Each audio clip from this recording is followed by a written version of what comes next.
هي كلمة جاز لايت اللي بتتوصف العلاقات المريضة، هل ده اختراع جين زي الكلمة دي؟ ايه يعني ايه اصلا جاز لايت؟ جاز لايت ده في طرف من العلاقة بيحاول يتلاعب باللي قدامه عن طريق حيل نفسية او حيل عاطفية. يعني مثلا هي تقول له لا يا حبيبي ما فيش الكلام ده، ما حصلش، ده الكلام ده جوه دماغك، لا لا لا لا انت بقيت غريب جدا، انت بتهيألك. او ان الراجل يقول للست ايه لا لا دي هرمونات انت مقفرة، انا لا لا تهيألك الكلام ده. بس ايه العلاقه؟ يعني هل مثلا العلاقه دي لها علاقه؟ اصل جاز لايت يعني ايه؟ جاز ولايت، غاز ونور. هل العلاقه دي فيها غازات مثلا؟ إيه علاقتها بالنور؟ جاز لايت طلعت من فيلم اسمه جاز لايت، قديم شويتين، سايكو ثريلر، انصحكم ان كنتوا تتفرجوا عليه. في واحده زوجه ابتدت فعلا تقتنع تماما ان هي مجنونه بعد ما جوزها كل شويه يقول لها إيه انت بقيتي غريبه، بقيتي بتنسي، بقيتي بتعملي حاجات وانت مش دريانه. لقوا صوره كانت متعلقه مش لاقيينها، فين الصوره؟ تقول له لا انا ما اعرفش اي حاجه. كده بتروح تجيب الصوره اللي هي مخبيها. فهل هي مجنونه فعلا ولا جوزها بيحاول يجننها؟ بس برضو ايه علاقه الجاز لايت؟ الوقت ده كانت الكهرباء مش منتشره في كل حته، وكان حتى في بيوت فيها كهرباء على غاز، فالغاز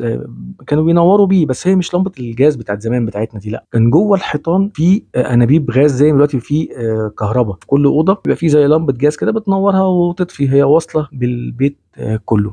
هي الست لحظه بتسمع اصوات فوقيها، وقبل الاصوات ما تسمعها فوق فلمبه الغاز تنور وتضعف. ايه الحوار ده؟ من هنا جت كلمه جاز لايت. وسوري جين زي ده مش اختراعكم، الموضوع قديم قوي يعني. الفيلم ده بيفكرني بفيلم أين عقلي، بطولة سعاد حسني، محمود ياسين، ورشدي أباظة، عن واحدة ست مقتنعة تماما إن جوزها بيحاول يجننها، وجوزها بيحاول يقنعها إن هي مجنونة أصلا. فهم اتنين بيروحوا عند دكتور نفساني اللي هو رشدي أباظة. اتفرجوا على فيلم جاز لايت واتفرجوا على فيلم أين عقلي وقولوا لي إيه رأيكم.